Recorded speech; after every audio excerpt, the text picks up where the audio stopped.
What made this worse is as I tried to open the door by pulling it towards me, it felt as if someone was holding the handle from the other side. Hello, everyone. Welcome to the Drip Podcast. This is a paranormal podcast. We also talk about true crime and conspiracy as well.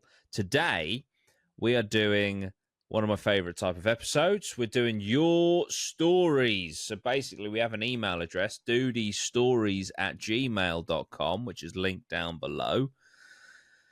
You can send in your paranormal experiences, and you constantly do, and they are great. So we're going to read some of these. We're going to give our thoughts on some of these, and it's just a good time. And then we're going to finish off with the Patreon question of the pod, which, join the Patreon. It's a great way to support the podcast, great way to support the investigations for as little as £1 a month. And £1 a month, there are obviously a few tiers. There's like £1 tier, a £5 tier, etc. But £1 a month gets you everything, okay? We don't price gate on it. And there's a little something going on at the minute. I'm about to reveal it, actually, to the patrons after this podcast. I've got 50. Oh, my God, I dropped one. I've got 50 damnation stickers, right? 50 damnation. Look, Lozzie, look. Damnation. 50 of them. First 50 people on the Patreon to ask for one gets one. It's as simple as that. There's no catch. I'll pay for the postage and packaging. It's only a sticker. It's not going to be that much. But still. Bargain. It's free, technically. I mean, you've got to pay £1 a month to be on the Patreon. But when you're on there, you can get yourself a free sticker, okay? As long as you are in the first 50 to ask for one. So, there we go. Get little freebies here, there, and everywhere. You get exclusive content. It's a good time. It's a good time. Also, the investigation that we've just filmed. We just filmed an investigation at a grain mill. It was a fantastic time. It was a freezing time. It was cold. Winter investigations are brutal. February shouldn't be that cold. No. It was fucking... I mean, it was snowing. It was snowing. Drove there in a blizzard. Yeah, so that was suboptimal. But we had a good time. We got some cool stuff. And the director's cut is going to be exclusive to the Patreon, as well as behind the scenes. We had our own behind the scenes camera. Lozzie, from time to time, was popping on a behind the scenes camera. That's going to be exclusive over on the Patreon as well. So plenty of reasons to jump over to the Patreon is what I'm saying. But anyway, let's get into this. The stories. So we're going to open up with quite a cool one. And it's cool for a reason that'll be revealed very quickly. So this is from Kate. I might get your surname wrong here. I'm going to say Frommings. Fromings. Frommings. Hello, Jordan and the team. I've been a fan of your podcast and channel for several years, and I am a fellow UK paranormal investigator. Several years ago, I collected stories from friends, family, and random people on the internet to compile a book of true paranormal accounts from the UK. There's one from Norfolk in it. Because I felt that too many YouTube videos and TV shows focused on the USA and were being blown out of proportion. That's it. Kate's throwing hands. The reason I decided to write in today is that I recently completed my first filmed visit to a plague grave in a haunted forest which dates back to 1645. I didn't know before filming, but there was also a battle nearby which is related to the famous Macbeth written by Shakespeare, or written about by Shakespeare. Anyway, in my book, Are You Sure That's What You Saw?, I collected a story from a friend who wanted to remain anonymous. He and a group of mates had visited the plague grave site and captured a weird audio glitch across their recorder. I then visited a few times without equipment over the years and didn't feel anything spooky. But when I went a few weeks ago, I captured voices on a spirit box. Now, she has linked the video because of what that does to this software. It's really weird. It like overwrites our cameras. I'm going to basically, it's a short video. It's a YouTube short. And I'm just going to give my little takeaways because she's asked like what my thoughts are on it and stuff, or what our thoughts on it, and I'll link you guys it afterwards. In hindsight, I should have done it before. Okay, this is my fault. But very interestingly, the spirit box says her name, Kate, a few times, which is quite creepy. Then you get the kind of usual spirit box, kind of almost like random words sometimes, but there's men's voices, there's women's voices. And then quite ominously towards the end, it actually says leave a few times. So in the short space of this short video where she stood at this plague grave, it essentially says, Kate, leave. Kate, okay. Leave. Which... I mean, if we were doing an investigation and we got that, if it was like Lozzie, leave, we'd be like, what the fuck? So some great evidence there that you've got. So that's absolutely huge. She's also linked the full video, which I will link down below on the YouTube video. Lozzie, remind me to do that, please. I'll link that down below on the YouTube video, and it's 40 minutes. It's a 40-plus minute investigation, so feel free to watch that, guys. She says, I know it's a bit of a long email, but I've attached the paranormal account that was submitted for my book. I've already changed the person's name so they are anonymous. If you want to grab a copy of the book or ebook, I'm not looking for a shout out. Well, you're getting one. I just think you might find the encounters interesting and new material for your podcast. I priced the book as low as Amazon would let me because I want people to read about strange incidents and document evidence. I'm not in it for profit. I have attached my PDF of the manuscript for the story Plague Grave. Please let me know what you think about my Spirit Box session, which I've just done. It was absolutely awesome. And also the story that, air quotes, Simon submitted to me. So I guess that's like an anonymous name, you know, that she's put in place of the actual person. Yeah. Keep up the amazing work. I always recommend you guys to other paranormal enthusiasts I network with. Kate Frommings, author. Well, Kate, thank you so much. I'm not going to open your manuscript because I've bought your book. Okay. Yeah.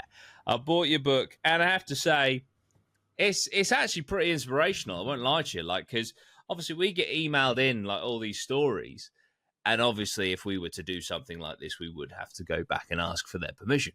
But, like, I just think it's awesome that you've taken people's stories and published it on Amazon. I didn't even know you could do this. It's absolutely awesome. So, Amazon, I'm presuming that's what you did, because that's what by seeing this, I kind of looked into it.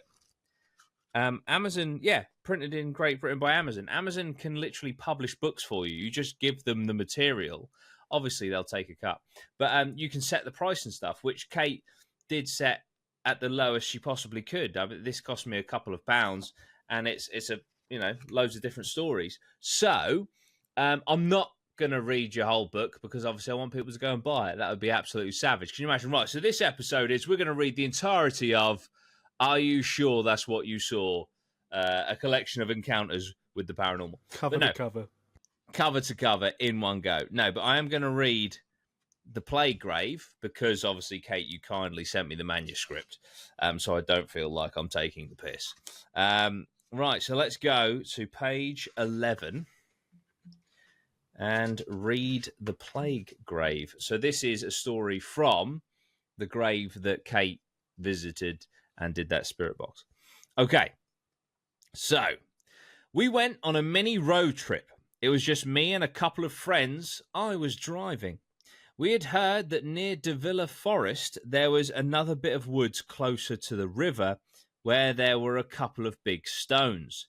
These were locally known as a kid's plague grave from hundreds of years ago. We looked up some stuff on the internet and found out where to park. It was really muddy and down this track which looked like it went nowhere. When I parked up, there was a hand-painted sign, like someone had just rushed it off, and it pointed down a thin footpath saying, Plague Grave. Pretty horrible. I like how I was thinking, I like how this links to Norwich, because there's a story of that girl whose parent, as if like the plague didn't affect like the entire world and wipe out, what was it, like a third of Europe or some shit? Yeah. Stupid comparison to make. I'm sorry. Anyway, back to the plague grave. The footpath was between a wire fence on the right and an old stone wall on the left, marking the border of the wooded bit. Me and the others came to a stile and climbed over, but the main footpath carried on straight, heading towards the big power station opposite Grangemouth. Once we were over the stile, it was hard to see the track through the fallen leaves. One of my mates was a DJ, and he had brought with him a Tascam audio recorder to see if we could get any spooky voices. It was all a bit of a joke. It was autumn time, and the guys kept chucking piles of leaves at each other. Then two of them got pissed off and decided to go back to the car. It left me, John, and my friend Andy trying to find these big grey stones in the wood. Eventually, we did find them, and they weren't that big, but people had tied little bits of material on bushes around the grave, and there were some fake plastic flowers on it. There wasn't any words engraved on it, just some big flat stones laid down, like about 4 foot by 2 foot. It wasn't raining, but it was getting cold because it was the afternoon. On the website, some local history people had said that these kids used to live on a farm. Then, when the Black Death came up to Scotland, they died, and the farmer couldn't bury them in a church, so he buried them there on his land. And since then, the trees have grown up into the woods. It didn't feel spooky. John and Andy kept mucking about and making woo ghost noises. Anyway, after a while, they got bored, and Andy put down his sound recorder on the top of the gravestones. It's not connected to the internet or anything. It's just a digital sound recorder, like one of those old dictaphones that used to use tape. Him and John started asking questions like, is there anybody here? And if you are the dead children, give us a sign. Of course, nothing happened, but they continued asking and leaving gaps in case anything came out in the audio when we listened to it back. I love how that second question, it's straight to the point, man. If you're the dead children, let us know. Just say something. Yeah, do something. I'm not talking to anyone other than these dead kids. Go on. On an unrelated note, or semi-related note to that, I think I came across a old tape dictaphone the other day. Oh, really? As in this morning. Jesus. Some point this week, journey. and I've only been in work today, so it would have been today. So, yeah, next time we do an investigation, I might bring that. Yeah, definitely. Please do. So him and John started asking questions. Yeah, we've done that a bit. I suddenly noticed that it felt a bit weird, and I couldn't work out why. Then I realised it was because there was no bird or nature noises, just the trees moving a little bit. Very reminiscent of Rendlesham. At this point, the battery warning sign came up on the recorder, and the other two said they wanted to go and get more double A's from the car. Okay, makes sense. I said I'd wait at the grave and the recording could continue. That's bold. So I thought it would be interesting to video the recorder on the grave so that if anything happened, I could prove it wasn't being knocked around and no twigs or anything were touching it or scraping it. I turned my phone on airplane mode to make sure no signals interfered with the recorder or anything. Very good. I put my phone down and then I sat down too so I wasn't moving about. I clapped my hands a couple of times to sync up the audio and the video later. The others didn't come back for ages, and then the Tascam recorder ran out of battery. When I turned my phone back on, they had messaged me saying they couldn't be bothered to walk back and to meet them back at the car. I was a bit pissed off, so I got the recorder and walked back through the woody bit. The birds and stuff only started again when I was over the stile and back on the narrow track walking back to the car. When I got back there, they were passing around a joint and looking at their phones. They weren't even bothered and didn't ask if anything happened, so I just kept the recorder in my pocket and drove us all back to our hometown about 40 minutes away. Anyway, fast forward like 2 weeks and I find the recorder in my jeans pocket when I'm getting dirty clothes sorted for the wash. I decided to listen to it back using the soundbar speakers in my living room. The first thing I notice is that there are loads of bird noises on it, which I never heard at the time. I think that must have a really sensitive microphone.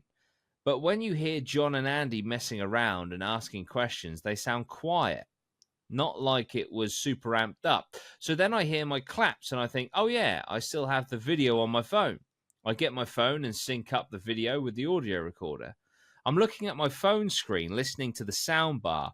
Nothing's happening on the video, just like the odd dry leaf moving around on the ground in the background. Then on the audio, there's this weird noise that makes me jump. It's a digital glitch noise, like something you'd put in a kid's cartoon or a film when you want a glitch sound effect. Really electronic. Nothing in the video shows anything touching the Tascam recorder. Then a minute later, the same type of noise, but slightly different in length. After that, I stopped the playback and checked my video with its own phone sound at the same points, and it's not on the video, just the audio recording. So I play back the audio and turn it up, using a couple of basic music EQs to see if I can hear what it is, but it just sounds like a glitch, like a digital artifact or something. It was a bit weird, but because I didn't know what it was and I hadn't felt creeped out at the time, I just assumed it was something where the recorder had glitched. I messaged one of Andy's friends, who is a professional sound engineer for a well-known music equipment company, and asked if there was any way he could take the audio file and run it through some filters to see if anything came up. He was really skeptical and was saying things like, "Let me turn the page." He wasn't saying that, but I did.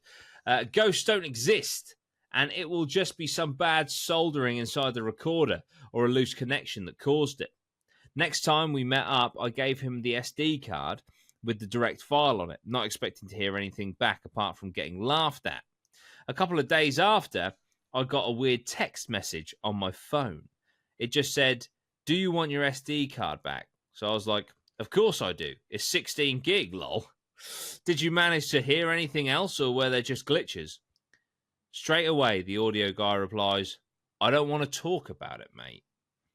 At this point, I'm pretty confused. He hasn't said no, and he hasn't told me what he found. So I asked him again, and this time he rings me back, and his voice sounds really stressed.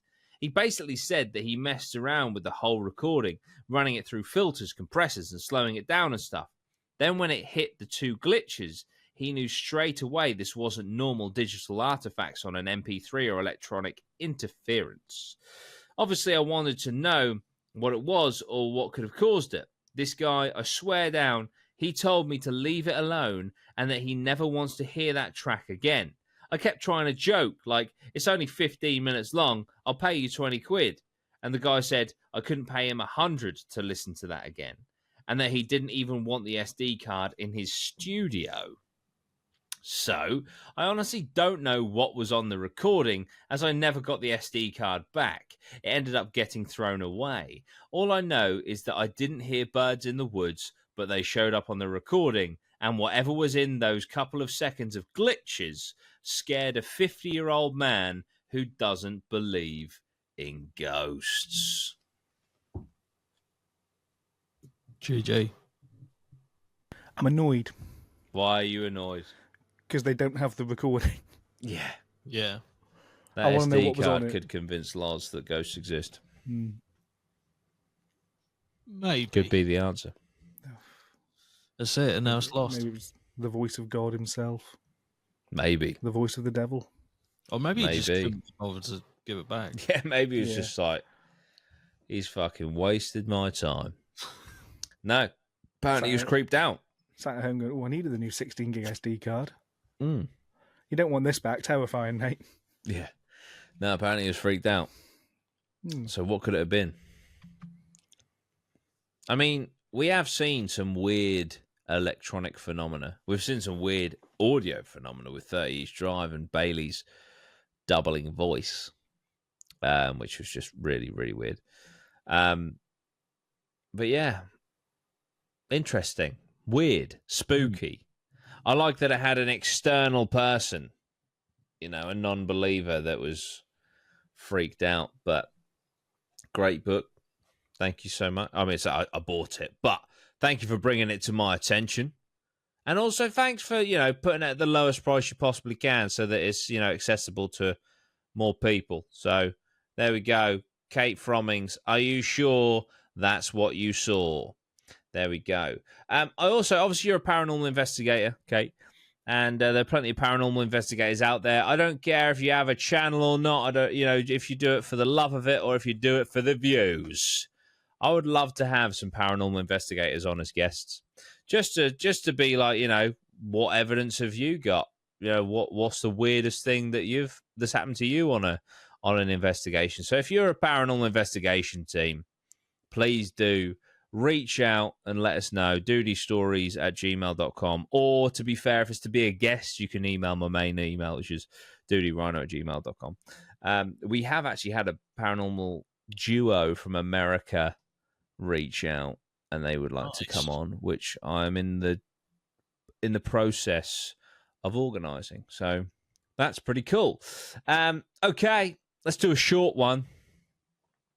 Paranormal-ish experience. Don't know if they want to be anonymous. Oh no, literally says, "Hi, hope you're well. FYI, I don't mind if you want to use my name, Dean." There you go. It's out there. It's Hello, Dean. Dean. So this is a short experience, and it is short. It is short.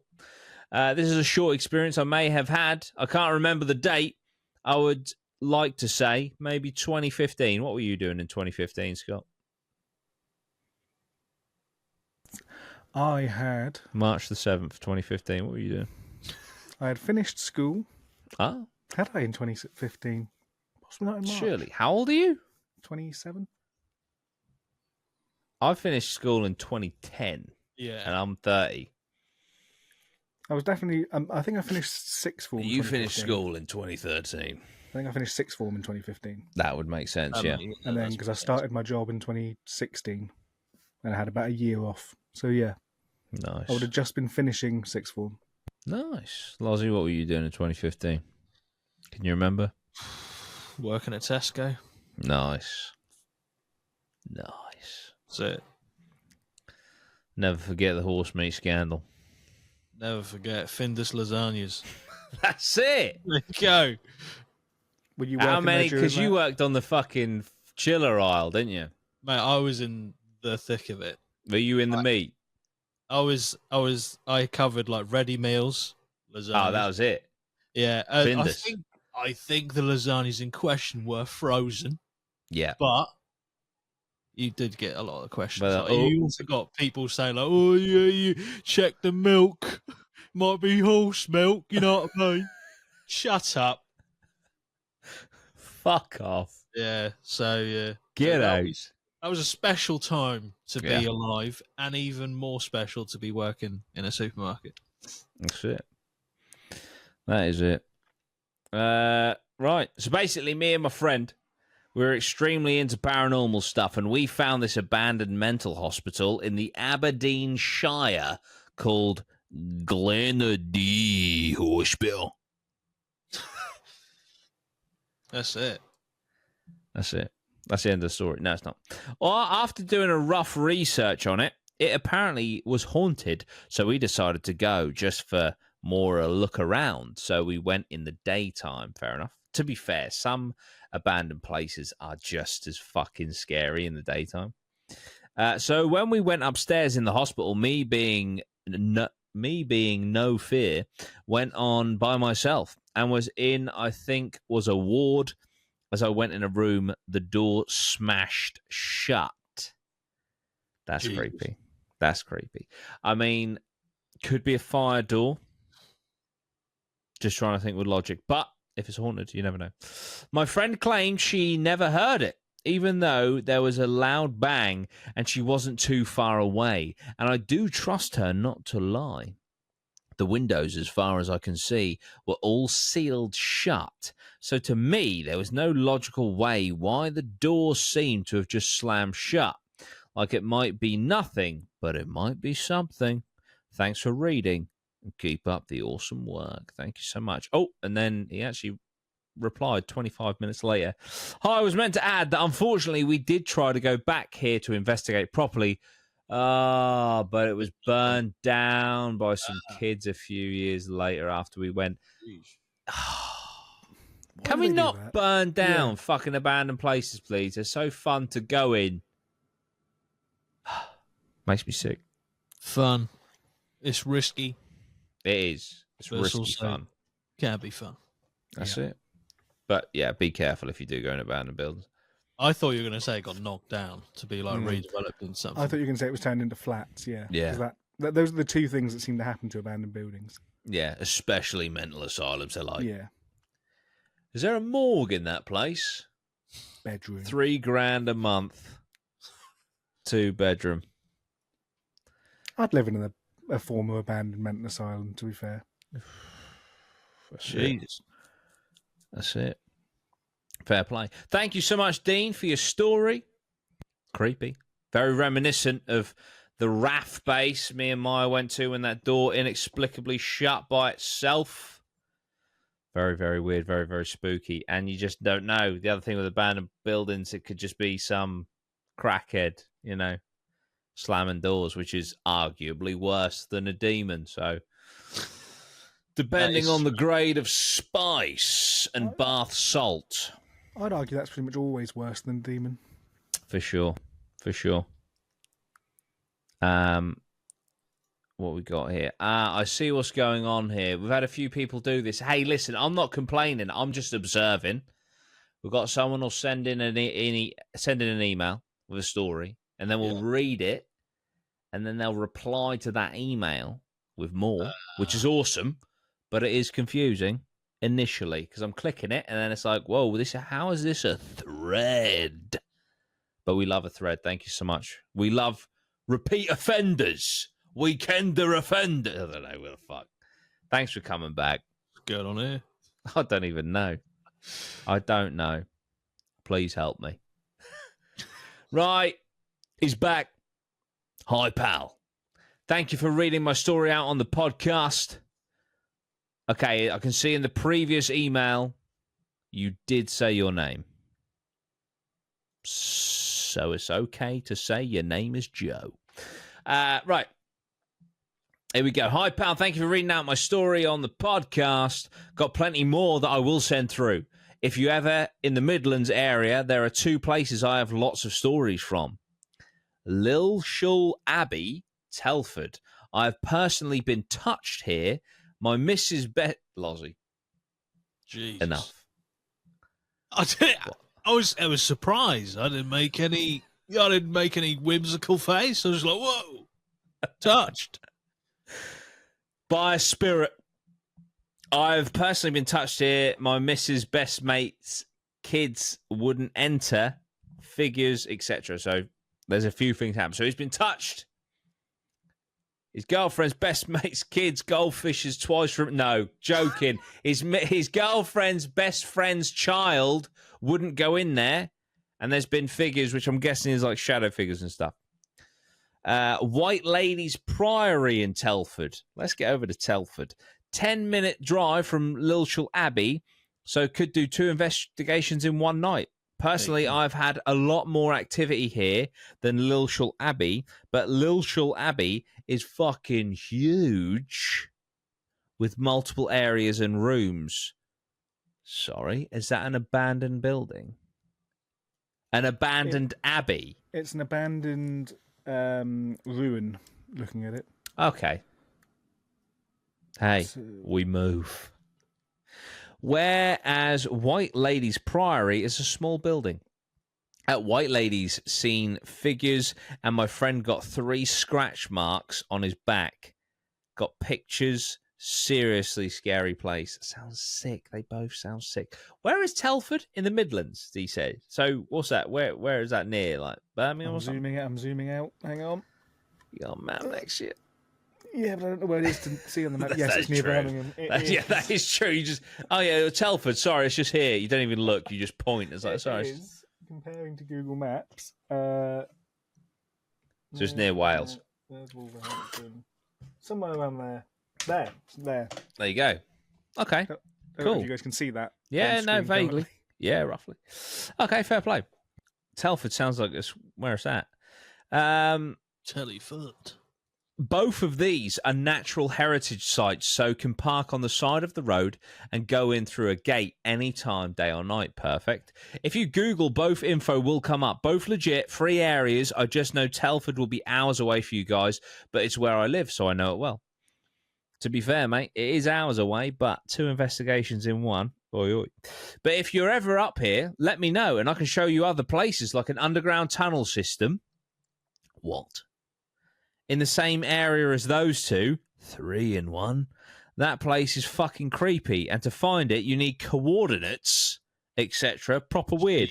I'll insert a picture below of the tunnels, as that would be a crazy place for an investigation.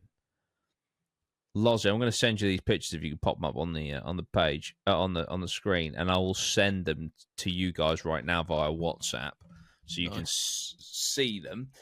So entrance to the tunnel. Inside, me and my girlfriend went here, sat outside it for an hour, contemplating going in or not. When we did, we fucked around for another half an hour, deciding on what to do. Eventually, I went in. There were fresh tea lights like this, freshly lit inside. I will send it to you in a minute, guys. No one has been around the area for at least an hour and a half. It was very, very strange. Just read this email back and went on it on a bit of a tangent for no reason. Sorry, mate. The overall objective was, if you need some areas to potentially do some investigations, then here's some free ones near me. Nah, man, we really appreciate it. Those caves are called Secret Knights Templar Caves beneath a Shropshire field, but it's a nightmare to find as you need the coordinates. There's loads of YouTube videos on each of these, from explorers to paranormal investigators. And as for Great Bar, from the story below, I'm guessing that was the previous story, that's still standing, and but the condition of the place isn't as good as when we went. Thanks, mate. Joe. Okay, so we've got a couple of images here. Let me so I'm guessing this is, so obviously Lozzie's got these pictures up right now. Obviously, audio listeners, one of them is like basically it looks like a cave that is under a tree, which is pretty cool. And then the tunnel system with the tea lights is pretty fucking gnarly, to be honest. I'll send you the actual photos for the video, Loz, but okay. It almost the tunnel with the tea lights. It almost looks like some sort of Paris catacomb, fucking Egyptian tomb shit. That's insane. That is so cool. Yeah, I'm just looking at a few of the other pictures of the place on Google at the minute, and it does look really cool. Yeah, I've just put them in the drip chat for you guys to peruse. But yeah, really cool, man. As if you just got those places, just like, that's the thing. It's like, you know, when we went to Lincoln, like, they're just chilling there, and they've just got an abandoned asylum, just like in their village, and it's just there, and it's like one of those things that like everyone's been to in the village, and just stuff like that. It's just so cool. If anyone listening or watching has any haunted locations near them, yes, that they think we should visit, put it in the comments. Yeah, please do, or email us. Let us know. Let us know. Let us know. Let us know places you want us to go, and we will look into them. Yeah, absolutely. Right. The final email, and then we're going to do the Patreon question of the day. Here we go. So, I don't know if this is, again, if you want to be anonymous or not. Let me see. Let me skip to the end. You can say my name. I'm not fussed about being anonymous. Let's go. Okay, so Connor. Hello, everyone. I've been watching yourself since you were on the Happy Hour podcast and decided to share my experience with you all. Let's go. Sorry if this is long or wordy. Never too long for us. Okay. Since about the age of 6, I lived with my nan and granddad because of my mum having 2 jobs. So I spent a lot of time there and ultimately decided it was easier for me to live there rather than going from house to house every day. It was an old build council house built in the 70s, and the paranormal stuff really started to kick off once my dog passed away, Christmas time 2009, and then my nan passed in the April of 2010, leaving just me and my granddad in the 4-bedroom home. In the years following, me and my granddad would both experience the same unexplainable things happening time and time again.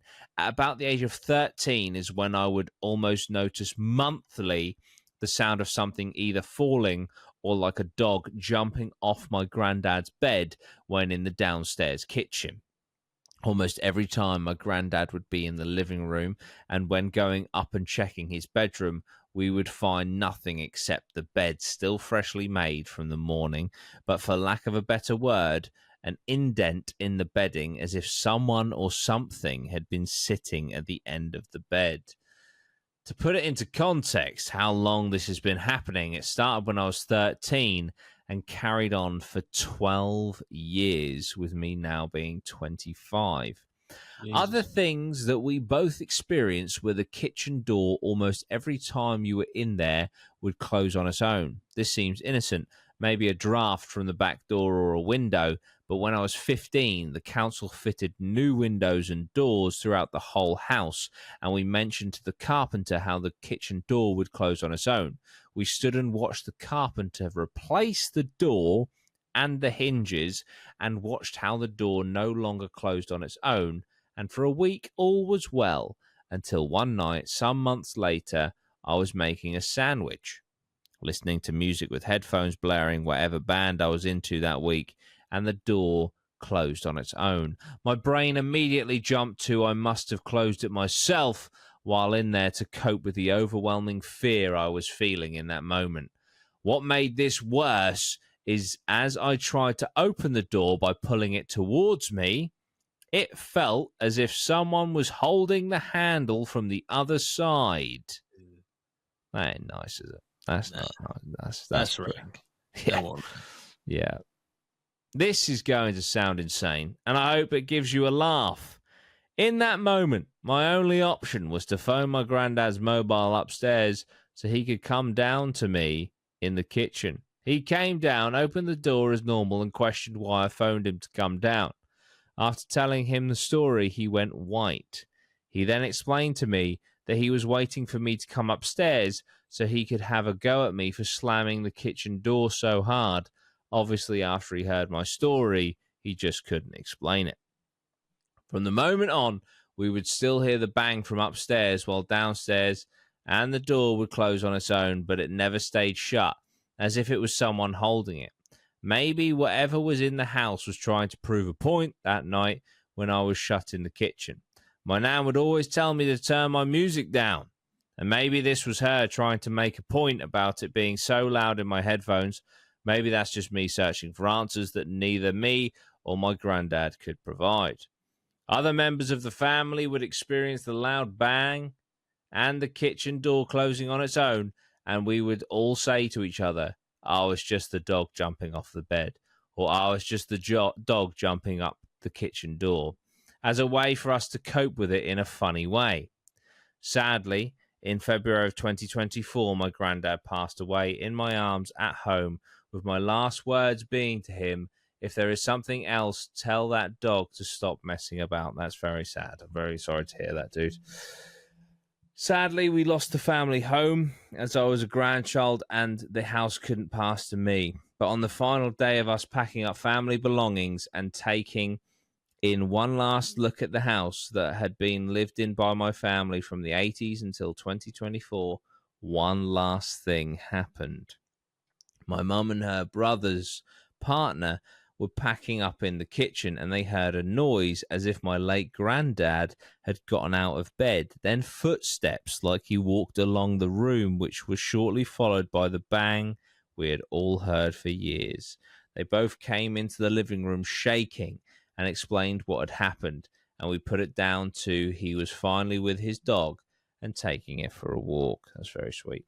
No doubt in my mind that something strange is happening in that house, and if it was in my possession, I would have loved you and the team to investigate it. Oh, that would have been amazing.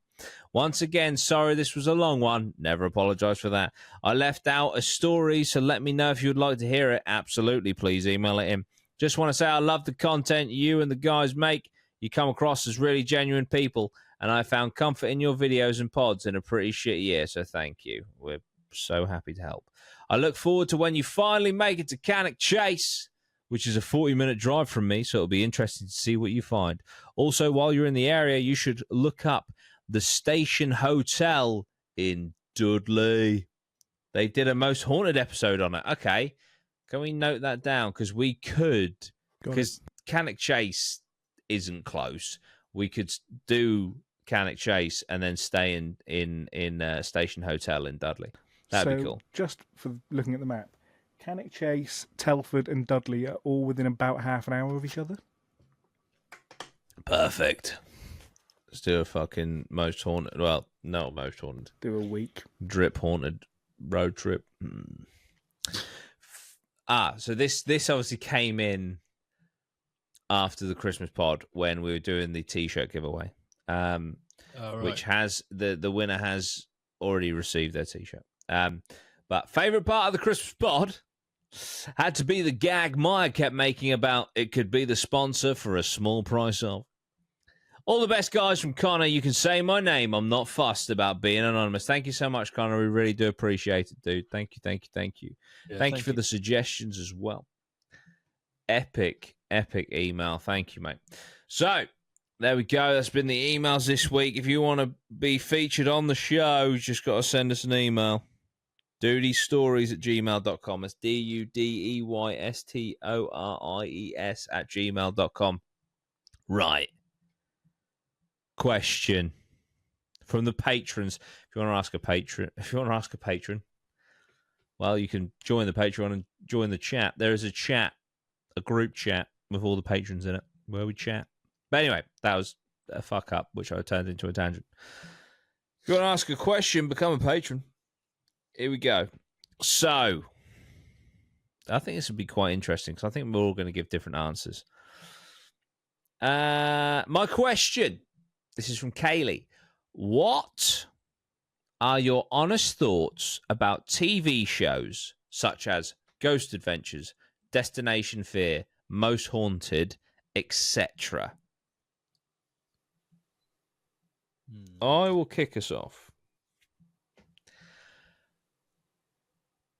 And I'll tell you not an anecdote because it's not my story.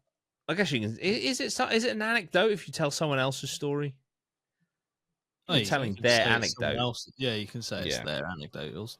Evidently. So, I went to college. Well, originally with Lozzie for 2 years, and then I did another year at a different college to learn sports massage. Right, and there was a guy there who had won. It was like junior Master Chef or junior. What's the fucking baking one? British Bake Off. It was something like, it was junior something, right? He was 14 when he won it. And he told us, so there's an episode of that show, I think it was on CBBC or some shit. And there's an episode where he's making like a fucking meringue or some shit, I don't know. And he drops his bowl with all of his stuff in, and it's like, oh my God, he only has 6 minutes to redo the whole thing. What's going to happen? Blah, blah, blah. And it's all like, holy shit, whoa, he's dropped on the floor. This is a nightmare. Oh my God. He was telling us that didn't happen. His whatever was in the oven cooking. The producers came over and said, we're going to put a bowl of shit on the side. Can you just knock it off and pretend that that's your stuff? And we'll just pretend that like you've got like a few minutes to get this done. So basically the producers made something up to create drama for the show. So if you're picking up what I'm putting down, TV shows live and die off of ratings. And I feel like potentially, not saying it's the case, but it could be, that there could potentially be producer intervention in some of these shows to make things happen because ratings are super duper important. And that's why I don't really pay too much attention to the TV shows. And that's not to say that fucking content creators are, don't fake shit. I'm sure many of them do to get views and stuff. Obviously, we don't. We don't fake shit. Daring Woods video is evidence of that because that is literally just a camping trip because fucking nothing happened. If we did, that would have been the one we would have. Because that needed something. But it had comedy. That's all it needed. But yeah, so I would say that there's pressure on them for stuff to happen, is what I would say. That's my thoughts on the TV shows. What about you guys? I 100% agree with what you've said. I haven't watched much Ghost Adventures. I've watched more Most Haunted because my mum used to watch it a lot. Cool. And I will say that even back in the day when I was watching it, because my mum was watching it, I did feel like it was a lot of it staged. Right. Even to the, I remember, I don't know where it was, but I remember distinctly that it was something to do with a light bulb that it smashed on the floor or something, and they could see like, obviously I think it was the heat. They got like a heat camera, and they could see that there was heat around the bulb, and I was like, doesn't that just mean that it was on at some point, possibly, or Heating up, yeah. someone has touched it, and thrown it on the floor.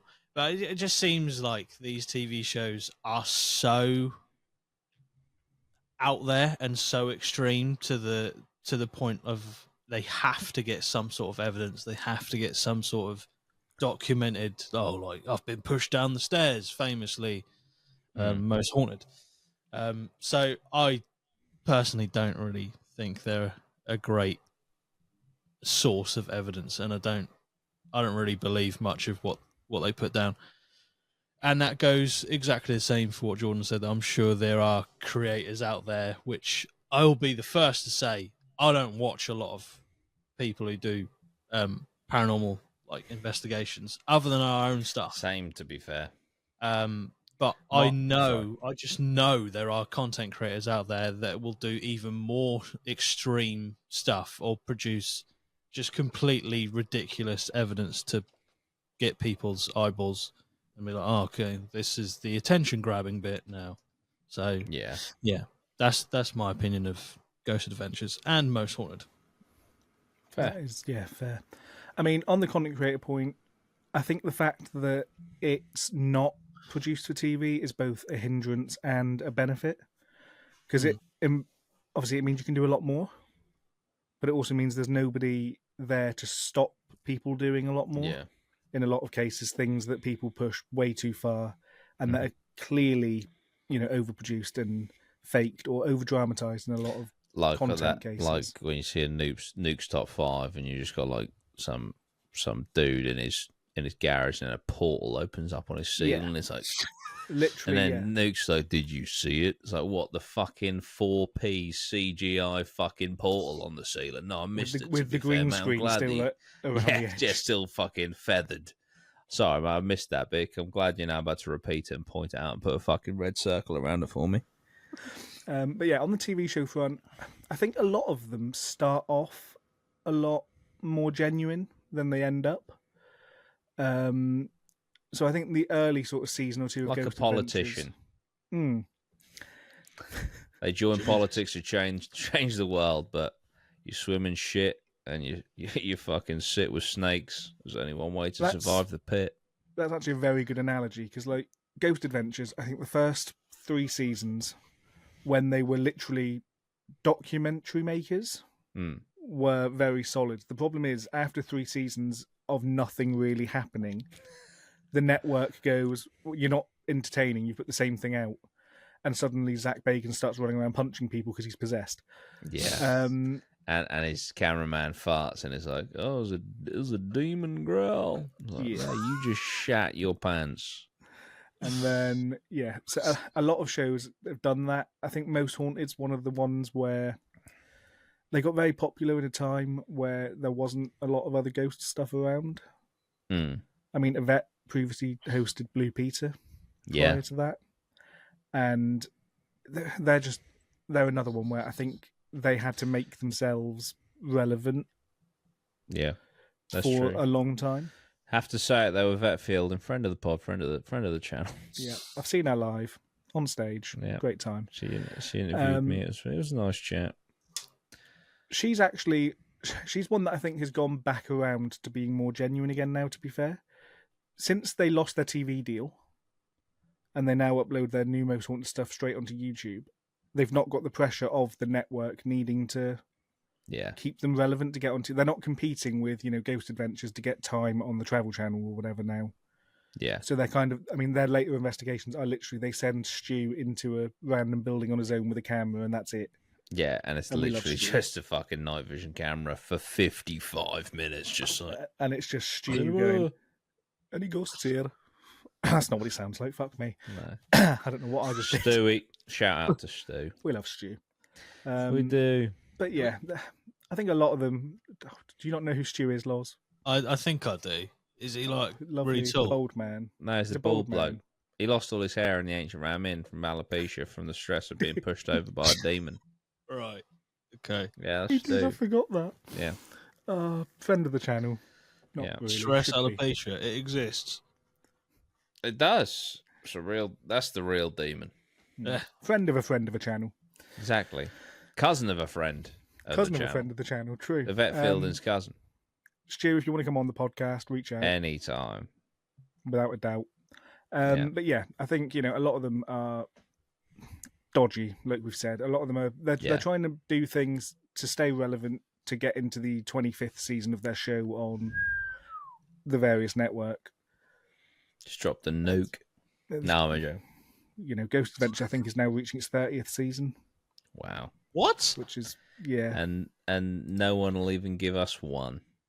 How do you do? Surely you can just be like, look, Bosh. Can you just email someone?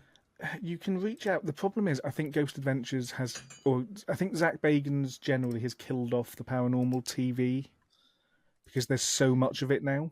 It's going to take someone special to bring it back, and I think that's us. Because like Destination Fear had one season, then they had a disagreement with Zach, and then suddenly they weren't on TV anymore.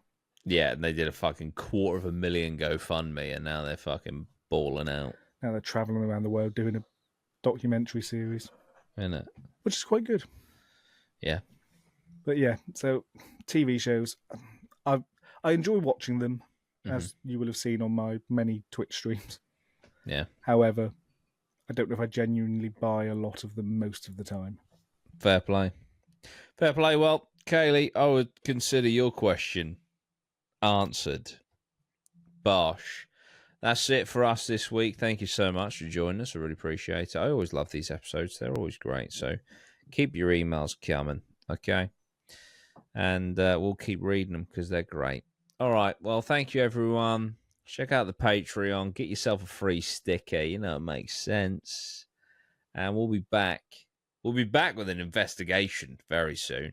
If you want to be kept up to date with that, obviously, like I say, jump on the Patreon and you can see some bits and pieces as it comes to life.